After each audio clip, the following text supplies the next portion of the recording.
എല്ലാ കൂട്ടുകാർക്കും നല്ലൊരു ദിവസം ആശംസിച്ചുകൊണ്ട് മാമ്പഴത്തിന്റെ പുതിയ വീഡിയോയിലേക്ക് സ്വാഗതം.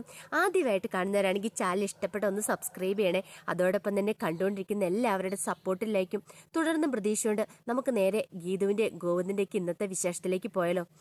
ഇന്നത്തെ വിശേഷത്തിൽ കാണിച്ചിരിക്കുന്നത് പറഞ്ഞിട്ടുണ്ടെങ്കിൽ ഡാൻസ് പെർഫോമൻസ് കഴിഞ്ഞതിന് ശേഷം രഞ്ജുവിനെ കൂട്ടി ഗോവിന്ദ് മുറിയിലേക്ക് പോവാണ്. ഈ സമയത്ത് ഗീതു ആ പുറകെ ഇങ്ങോട്ട് പോകുന്നുണ്ട്. ഗീതുവിന് സഹിക്കാൻ പറ്റിയില്ല. ഈ സമയത്താണ് ഭദ്രൻ ഗീതുവിന്റെ അടുത്തേക്ക് വരുന്നത്. അല്ല മോളെ, അവിടെ നിന്ന് എനിക്ക് ഇച്ചിരി സംസാരിക്കാണെന്ന് പറയും. അച്ഛൻ എന്താ ഇപ്പൊ സംസാരിക്കാനുണ്ടെന്ന് ചോദിക്കുകയാണ്. അത് മോളെ, ഞാൻ അങ്ങനെയൊന്നും ചെയ്യാൻ പാടില്ലായിരുന്നു. ഞാനും വിലാസിനെയും ആ ഡിവോഴ്സ് പേപ്പറെ സൈൻ ചെയ്യിച്ചതേ. അറിയാതെ പറ്റിപ്പോയൊരു അബദ്ധമാണ് മോളെ. വിലാസിനെ കൊണ്ട് ഞാൻ സൈൻ ചെയ്യിച്ചേ. എന്നോട് ക്ഷമിക്ക്. നിങ്ങൾ രണ്ടുപേരും ഒരിക്കലും പിരിയേണ്ട ആൾക്കാരില്ല. നിങ്ങൾ ഒരുമിച്ച് ജീവിക്കേണ്ടവരാ എന്ന് ഗീതുവിനോട് ഭദ്രൻ പറയാണ്. എന്താ അച്ഛനിപ്പോൾ പെട്ടെന്നൊരു മനമാറ്റം? ഇല്ലില്ല, എനിക്ക് അങ്ങനെ തോന്നി. ഗോവിന്ദ് നല്ലവനാ മോളെ. നിങ്ങൾ ഒരു കാരണവശാലും പിരിയരുത്. നീ അവനെ സ്നേഹിക്കണം. നിങ്ങൾ ഒന്നിച്ച് ജീവിക്കണം. ഡിവോഴ്സിന് ഒരു കാരണവശാലും സമ്മതിക്കില്ലെന്നൊക്കെ പറയാണ്. അച്ഛനിത് എന്തു പറ്റി? എന്തോ ഒരു ട്രിക്കുണ്ടല്ലോ. അല്ല മോളെ, ഞാൻ പറഞ്ഞ് ശരിയല്ലേന്ന് ചോദിക്കണം. അച്ഛൻ എൻ്റെ കാര്യം നോക്കിപ്പോക്കെ. എനിക്ക് ആകെപ്പാട് ടെൻഷൻ അടിച്ചിരിക്കുന്ന സമയത്താണ് അച്ഛൻ്റെ ഒരു വരവ്. അതെ, ഒരു കാര്യം ഞാൻ പറഞ്ഞേക്കാം. പറഞ്ഞു കേട്ടല്ലോ, ദൈവത്തെ ഓർത്ത് എൻ്റെ പുറകെ നടന്ന് ഇങ്ങനെ ശല്യം ചെയ്യരുത്. ഞാൻ എങ്ങനെയാലും ഒന്ന് ജീവിച്ചു പൊക്കോട്ടെ എന്ന് പറയുകയാണ്. എന്നും പറഞ്ഞുകൊണ്ട് ഗീതു എന്ത് ചെയ്യാണ്? ഗീതു സങ്കടപ്പെട്ട് ആ ഗോവിന്ദിൻ്റെ രഞ്ജുവിൻ്റെ മുറിയുടെ അങ്ങോട്ട് ചെല്ലുവാണ്. അപ്പോഴവിടെ കാണുന്ന കാഴ്ച ഗീതുവിനെ സങ്കടപ്പെടുത്തി കളഞ്ഞു. ഗീതു നോക്കിക്കഴിയുമ്പോഴത്തേനും രഞ്ജുവിൻ്റെ കണ്ണീരൊക്കെ ഒപ്പിക്കൊണ്ട് ഗോവിന്ദ് നിൽക്കുകയാണ്. ഗോവിന്ദ് പറഞ്ഞു, നീ എന്തിനാ ഇങ്ങനെ ടെൻഷൻ അടിക്കുന്നേ? ടെൻഷൻ അടിക്കേണ്ട ആവശ്യമില്ല. ഒരു തവണ ഇത് പെർഫോമൻസിൽ തോറ്റെന്നോർത്തോണ്ട് സങ്കടപ്പെടേണ്ട ആവശ്യമുണ്ടോ? രഞ്ജു പറഞ്ഞു, അല്ല ഗോവിന്ദേട്ടൻ അറിയാവുന്ന കാര്യങ്ങളാണ്. ഞാൻ വർഷങ്ങളായിട്ട് ഡാൻസ് പഠിക്കുന്ന. ആ ഡാൻസ് പഠിച്ചുകൊണ്ടിരിക്കുന്ന ഞാനാണ് തോറ്റുപോയത്, അതും അവളുടെ മുന്നിൽ. അതാണോ കാര്യം? അവളാണെങ്കിൽ നിനക്കറിയാലോ, ഇന്ന് ഒരു ദിവസം ജയിച്ചെന്ന് ഓർത്തോണ്ട് എപ്പോഴും ജയിക്കണമെന്നില്ല. നീയാണെ ഫുഡ് കഴിക്കാതൊക്കെ ഇരുന്നല്ലേ. ആകെപ്പാട് ജ്യൂസ് മാത്രമല്ലേ കുടിച്ചുള്ളൂ. അതുകൊണ്ടാണ് നിനക്ക് ശരിക്കും പെർഫോമൻസ് ചെയ്യാൻ പറ്റായിരുന്നേ. ഒരു കാര്യം ചെയ്യാം, നമുക്ക് അടുത്ത ദിവസം ഒരു കോമ്പറ്റീഷൻ അങ്ങോട്ട് വെക്കാം. അന്ന് നീ ജയിച്ചോ, നീ അവളെ തോൽപ്പിച്ചോ എന്ന് പറയാണ്. ഗീതുവിന് ഇതൊക്കെ ആയിട്ട് ഭയങ്കര സങ്കടമായിപ്പോയി. കാരണം അത്രമാത്രം കാര്യത്തോടെയാണ് ഗോവിന്ദ് രഞ്ജുവിനെ ഇങ്ങനെ ആശ്വസിപ്പിക്കുന്നതെന്ന് പറഞ്ഞിട്ടുണ്ടെങ്കിൽ ഇവൾ ആരെങ്കിലും ഗോവിന്ദന് അല്ലെങ്കിൽ ഇത്രമാത്രം കെയറിങ് കൊടുക്കേണ്ട ഒരു ആവശ്യമില്ലല്ലോ.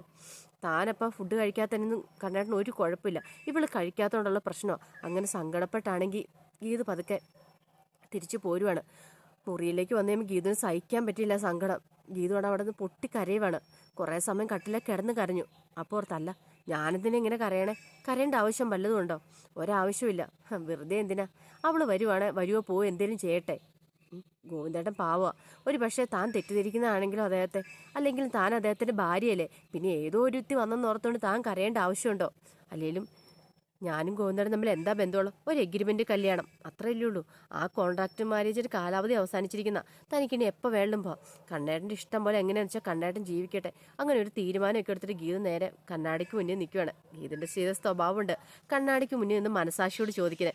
അങ്ങനെ മനസാക്ഷിയുടെ നോക്കുകയാണ്. നോക്കിയപ്പോഴത്തേനും കണ്ണാടിക്കകത്ത് നോക്കുമ്പോഴത്തേനും ഗീതുവിൻ്റെ മനസാക്ഷി അവിടെ നിന്ന് പൊട്ടിച്ചിരിക്കുന്ന പോലെ ഗീതുവിന് തോന്നി. ഗീതുവിന് ആ പടെ ഭ്രാന്തായിപ്പോയി. വീണ്ടും ഗീതു കട്ടിലേക്ക് പോയി തല വഴി മൂടി കിടക്കുവാണ്. അങ്ങനെ സങ്കടപ്പെട്ടിരിക്കുവാണ്. പിന്നീട് കാണിക്കുന്ന പറഞ്ഞിട്ടുണ്ടെങ്കിൽ ഇങ്ങനെ ഭദ്രൻ ഓരോന്നൊക്കെ ഓർത്തോണ്ട് ഇങ്ങനെ പോയി മാധവൻ നായരുടെ ഫോട്ടോയ്ക്ക് മുന്നിൽ പോയി നിൽക്കുവാണ്. എന്നിട്ട് പറഞ്ഞു, എടാ മാധവൻ നായരെ, നിന്നെ ഞാനന്ന് തറ പറ്റിച്ചില്ലേ? ഞാൻ എത്ര ആഗ്രഹിച്ചിരുന്നു നീ ഇരുന്ന കസേര കയറി നിൽക്കാൻ വേണ്ട. അതിന് വേണ്ടിയിട്ടുള്ള തന്ത്രക്കളങ്ങ് മെനഞ്ഞു. പക്ഷെ ആ തന്ത്രത്തിൽ നീ മെനഞ്ഞ് അവസാനം നീ ആത്മഹത്യ ചെയ്യേണ്ടി വന്നു. അതുപോലെ തന്നെയായിരിക്കും നിന്റെ മോനെ കൊടുക്കാനുള്ള തന്ത്രങ്ങളെ ഞാൻ മെനഞ്ഞു കഴിഞ്ഞിടാ. അതും എൻ്റെ മോളെ വെച്ചിട്ട്. അധികം വൈകാൻ നിന്റെ അടുത്തേക്ക് നിന്റെ മോനും വരും. നീ കാത്തിരുന്നോ. ഇതെൻ്റെ ഒരു വാശിയാന്ന് പറഞ്ഞ് ഭദ്രൻ ഇങ്ങനെ പൊട്ടിച്ചിരിക്കുകയാണ് അവിടെ നിന്ന്. ഈ സമയത്താണ് റിഹ്റാം അങ്ങോട്ട് വരുന്നത്. റിഹ്റാം വന്നിട്ട് ചോദിച്ചു, അല്ല നിങ്ങളാ മാധവൻ നായരെ ചതിച്ചവനല്ലേ? നിങ്ങളുടെ മോൾ എങ്ങനെ ഇവിടുത്തെ മരുമോളായി ഗോവിന്ദൻ്റെ ഭാര്യയായി നിൽക്കുക? അതൊക്കെ അങ്ങനെ സംഭവിച്ചു. അല്ലെങ്കിൽ ഞാൻ ആരെയും ചതിച്ചിട്ടില്ലെന്ന് പറയാം. എനിക്കറിയാം ഭദ്ര, നിങ്ങൾ ചതിച്ചിട്ടുണ്ട്. നിങ്ങൾ നന്നായിട്ട് ഭദ്രനെ ചതിച്ചിട്ടുണ്ട്. നിങ്ങൾ നന്നായിട്ട് മാധവൻ നായരെ ചതിച്ചിട്ടുണ്ട്. അതുകൊണ്ട് അതേ അവസാനം ആത്മഹത്യ ചെയ്തേണ്ട വന്നേന്ന് പറഞ്ഞു. ആണോ? അന്നെങ്കിൽ അങ്ങോട്ട് സഹിച്ചോ. എൻ്റെ അടുത്ത് എല്ലാവരുടെയും കളി. ഈ ഭദ്രൻ ആരെന്ന് ശരിക്കും അറിയാൻ പോകുന്നുള്ളൂ എന്ന് പറഞ്ഞിട്ട് ഭദ്രൻ അങ്ങോട്ട് പോവുകയാണ്. രഘുറാമിന് മനസ്സിലായി ഇവനാൾ ശരിയല്ലെന്നുള്ള കാര്യം എന്ന് പറഞ്ഞിട്ടുണ്ടെങ്കിൽ ഇവന് ഒറ്റയൊരുത്തം കാരണം ഈ പ്രശ്നങ്ങളൊക്കെ ഉണ്ടായത്. പിന്നീട് കാണിക്കുന്നു പറഞ്ഞിട്ടുണ്ടെങ്കിൽ ഗീതുവിൻ്റെ അരിയിലേക്ക് 2 പീസ് കേക്കൊക്കെ ആയിട്ട് വരുവാണ്. കാഞ്ചന കാഞ്ചന വന്നിട്ട് പറഞ്ഞു, അല്ല ഗീതുപ്പാപ്പ ഇതിനായിട്ടും കേക്കൊന്നും കഴിച്ചില്ല, എന്നാ ഇച്ചിരി കേക്ക് കഴിക്കാൻ പറയണം. ഗീതുവിനങ്ങോട്ട് സങ്കടം വന്നു. ഗീതു പറഞ്ഞു, എനിക്ക് വേണ്ടാന്നുണ്ട്. അതെങ്ങനെ ശരിയാകും, കഴിക്കാൻ പറയണം. പിന്നെ കണ്ടോടെ എച്ചിലും ഇന്നാൻ കഴിക്കുമല്ല ഞാൻ, ഒന്ന് പൊക്കേ കാഞ്ചന, അല്ല ഞാൻ തലവഴി അടിക്കുമെന്ന് പറഞ്ഞിട്ട് തലവഴി ഇങ്ങടുത്ത് കാഞ്ചനയ്ക്കിട്ട് അടിക്കാൻ തുടങ്ങണം. കാഞ്ചന പറഞ്ഞു, വേണ്ടെങ്കിൽ വേണ്ട എന്നും പറഞ്ഞ് മുറിക്കാതെ പുറത്തേക്ക് ഇറങ്ങണം. കൊള്ളാം, ഗീതപ്പാപ്പയുടെ മനസ്സിലൊരു തീപ്പൊരി നിങ്ങൾ ആളി കത്തിച്ചിട്ടുണ്ട്. കാഞ്ചനയ്ക്ക് സമാധാനമായി. പിന്നീട് കാണിക്കുമെന്ന് പറഞ്ഞിട്ടുണ്ടെങ്കിൽ രാധികാമ്മ വരുണ് സംസാരിച്ചുകൊണ്ടിരിക്കുമായിരുന്നു. വരുൺ ചോദിച്ചു, അല്ലമ്മേ ഇവളെന്തിനാ ഇങ്ങോട്ട് കയറി വന്നേ? ഇവളന്ന് ഓഫീസിൽ വന്ന് പ്രശ്നം ഉണ്ടാക്കിയ പെണ്ണെന്ന്. ആണോ? പക്ഷെ ഇവളെക്കുറിച്ചൊന്നും ഗോവിന്ദ് നമ്മളോട് പറഞ്ഞിട്ടില്ലോ മോനെ നിൽക്കുകയാണ്. എനിക്കറിയത്തില്ല, എന്തോ ഒരു പ്രശ്നം ഗോവിന്ദേട്ടനുണ്ട്. ഇവളും ഗോവിന്ദേട്ടനും തമ്മിൽ അത്രയ്ക്ക് അടുപ്പമുണ്ട്. പെട്ടെന്ന് രാധികാമ്മ പറഞ്ഞു, അടുപ്പമുണ്ട്. ഒരുത്തിനെ ഓടിക്കാൻ കിടന്ന് ഇവിടെ കിടന്ന് പെടാപ്പാട് വിടുക. അവളെ എങ്ങനെ ഓടിക്കണമെന്ന് അറിയത്തില്ല. അപ്പോഴാണ് അവളുടെ കടന്നവരവ്. ഇങ്ങനെ പോയിട്ടുണ്ടെങ്കിൽ എങ്ങനെയാവുമെന്ന് എനിക്കറിയത്തില്ല വരണേ. ഒന്ന് ഗോവിന്ദനെ ഒന്ന് കയ്യിലെടുക്കാനായിട്ട് ശ്രമിച്ചുകൊണ്ടിരിക്കുന്ന സമയത്താണ്. ഇപ്പം പണ്ടത്തെ പോലെയല്ല, കണ്ണന് നമ്മളോട് എന്തോ ഒരു അകൽച്ചയുള്ള പോലെ. എന്നോട് പോലും എല്ലാ കാര്യങ്ങളും തുറന്നു പറയുന്നില്ല. അല്ലേ കഴിഞ്ഞ ദിവസമായി പെണ്ണിനെക്കുറിച്ചുള്ള സത്യങ്ങൾ പറഞ്ഞാലും ഞാൻ ചോദിച്ചു കഴിഞ്ഞാൽ പറഞ്ഞ എൻ്റെ ഒരു വെറും ഫ്രണ്ടാന്നാ. ഏയ് ഫ്രണ്ടൊന്നുമല്ല, അതിനപ്പുറം അവർ തമ്മിൽ എന്തോ ഒരു ബന്ധമുണ്ട്. അല്ലെങ്കിൽ പിന്നെ ഇങ്ങനെയൊക്കെ വരത്തില്ലോ എന്ന് പറയാണ്. വരുമണി ശരിയാ, അമ്മ പറഞ്ഞ് 100% ശരിയാ. നമുക്ക് ആ സത്യങ്ങളെ കണ്ടെത്തണമെന്ന് പറയാം. ഇങ്ങനെ ഇരിക്കുമ്പോഴാണ് കാഞ്ചന കേക്കുമായിട്ട് ഇങ്ങോട്ട് വരുന്നത്. കാഞ്ചന എവിടെ, എല്ലാവരുടെ മനസ്സിലൊരു തീപ്പൊരി കത്തിക്കാനുള്ള വരവാണ്. കാഞ്ചന വന്നിട്ട് പറഞ്ഞു, മാമി എന്നാൽ കേക്ക് കഴിച്ചില്ലോ എന്ന് പറയണം. ഇച്ചിരി അല്ലേ കഴിച്ചോളൂ, എല്ലാവരുടെ മുന്നിൽ വെച്ച് കഴിക്കാൻ നാണക്കേടായിരിക്കും. ഇച്ചിരി അങ്ങോട്ട് കഴിക്കാൻ പറയണം. ദേ എനിക്ക് വേണ്ടാന്ന്. അങ്ങനെ പറഞ്ഞാൽ എങ്ങനെ ശരിയാവുന്നേ? വരുമ്പോൾ നിന്റെ ഒരു കേക്ക് കൊണ്ടുപോക്കോ, അല്ല നിന്റെ തലവഴി ഞാനിത് കമത്തുമെന്ന് പറയണം. കാഞ്ചന പതുക്കൊരു ചിരിയൊക്കെ ചിരിച്ചിട്ട് വേണ്ടെങ്കിൽ വേണ്ട, ഞാൻ തിന്നോളാന്ന് പറഞ്ഞ് 2 പീസ് കേക്കൊക്കെ എടുത്ത് കഴിച്ചങ്ങോട്ട് പോവാണ്.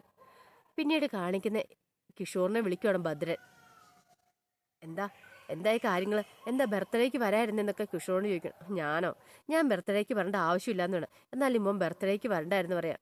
പിന്നെ ഇവിടെ വലിയ വലിയ സംഭവങ്ങളൊക്കെ നടന്നു പറയാം. എന്ത് സംഭവങ്ങൾ? ഗോവിന്ദിൻ്റെ കൂടെ ഒരു പെണ്ണ് വന്നായിരുന്നു. ആ പെണ്ണായിരുന്നു ഇന്നത്തെ ഇവിടെ ഹീറോ. അവളും കൂടെ നട കേക്ക് കട്ട് ചെയ്ത് പിന്നീട് അവർ തമ്മിൽ മുട്ടി ഒരുമി നിൽക്കുന്നുണ്ട്. എനിക്ക് അത്ര പന്തിയായി തോന്നിയില്ല മോനെ ചോദിക്കണം. അതെന്താങ്കൾ അങ്ങനെ പറഞ്ഞേ? അവർ തമ്മിലായി ഫ്രണ്ടൊക്കെയാന്നാ പറഞ്ഞേ. അതിനപ്പുറത്തേക്ക് എന്തോ ഒരു ബന്ധമുള്ളവൻ എനിക്ക് തോന്നുന്നുണ്ട്. ഗോവിന്ദിൻ്റെ ആരോ ആന്നാ തോന്നുന്നത്. അങ്ങനെയാണ് നമ്മുടെ കാര്യങ്ങളൊക്കെ കുറച്ചുകൂടി എളുപ്പമായെന്ന് പറയാണ്. കേട്ട് കഴിഞ്ഞ് കിഷോറിന് സമാധാനമായി. കൊള്ളാം, ഇനിയിപ്പോൾ അല്ലെങ്കിൽ പോലും നമ്മൾ അങ്ങനെ ആക്കും. അവളെ വെച്ചിട്ട് കഥ തന്നെ ഉണ്ടാക്കണം. അപ്പം അതിനോട് ഞങ്ങൾ വിഷമിക്കണ്ട കേട്ടോ, ഈ അവസരം നമുക്ക് മാക്സിമം മുതലെടുക്കണമെന്ന് പറയാണ്.